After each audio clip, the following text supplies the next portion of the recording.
Hi guys, my name is Shukri and I have been a nurse for 4 years and I have been practicing as a nurse outside of the NHS. People ask me, Shukri, are you planning to return to the NHS? I tell them no. When they ask why not, I tell them this story. I was working a night shift. I get onto the ward, ironed uniform, bright-eyed, ready to start. I get told I'm getting moved to another ward for the night. I said no problem, me thinking there might just be a nurse down. I get onto the ward. There's no other nurses there. There's just me. I see a healthcare support worker and I think, thank God.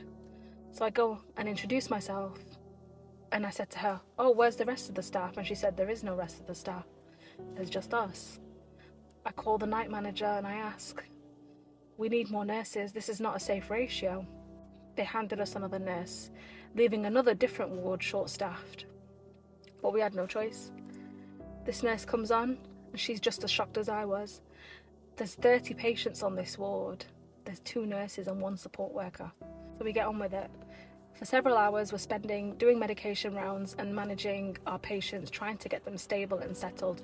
You have to remember, a lot of them are very ill, who have come out of theatre, who've come out of A&E, who are in a lot of pain needing regular morphine. Then there's those who have those same problems, but they also have additional needs, such as learning disabilities, who've got dementia.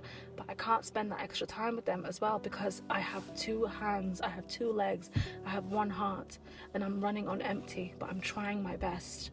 We get a call from the night manager to say, you have 2 more patients that are waiting in A&E and they're going to be coming up to the ward. I have 15 patients already, but I take them. I have no choice. So I have 16 patients now. 16 poorly sick patients. In our 13-hour shift, we weren't able to take any breaks, lunch, drink, rest at all, because there is not enough of us to watch the ward safely while one person has their break. So we're all in agreement that we can't have a break. So we're thinking, oh my God, we're going to get through this. Only a few more hours left and then I can go to home and go to my pillow. And then we get a call. The phone rings and my heart drops. They need to take our healthcare support worker to another ward. She's going. Only for an hour. Don't worry, it's only for an hour.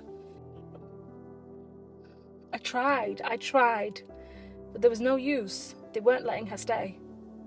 She was gone, and 90 minutes later she returned. And she didn't even have a break, but she covered others.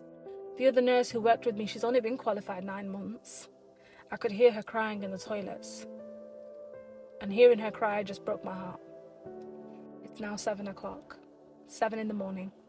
The day team had come on shift and asked me how was the night. I said, don't ask. I handed over my patients, barely aware of my surroundings, with my eyes half closed. I get told, oh, at least you can sleep it off today. When are you back in? And I realise, and my heart drops, I'm back in tonight. I sat in the car. All of a sudden, everything goes black. And then I wake up, I adjust myself and I'm like, where am I? Why am I so cold? And I check the time and I see it's 3 p.m. And I realize I fell asleep in my car. I was so exhausted I could barely turn on the ignition. I bursted out crying, cried so hard.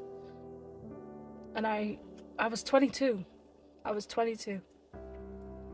So I go home and I take off the uniform that I've been wearing for nearly 24 hours and it's about 4 p.m. now, and I shower and I go to bed. And I could barely sleep because I just had that anxiety and that dread that I'm back in tonight and I have to go through this all over again.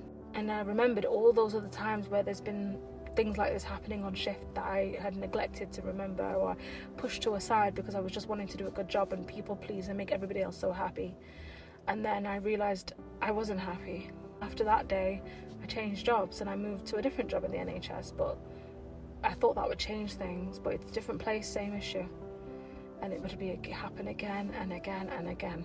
I have to look out for myself because you have one life and no one's going to remember me as the nurse who worked in the NHS. They're going to remember me as Shukri, someone's daughter, someone's sister, someone's friend, someone who enjoyed life, not being miserable. I hope that nurses don't have to go through what I went through, but I know unfortunately that they do. So The reason I want to share this story is a lot of people tell me that I'm very closed off with my personal life or my personal feelings or issues that I have going on in my life. So I thought I'd just open up and just say that story, because I'm sure there are nurses or health professionals out there that can relate to it or can feel the pain that I was feeling at that time. And those who are still working in the NHS, I'm really proud of you. I'm really proud that you're so resilient and that you are loving what you're doing and that you are happy, and I hope you're happy. Keep going, and I hope the system changes to make things better, because then maybe you could see more nurses staying. Okay, have a lovely evening. Bye.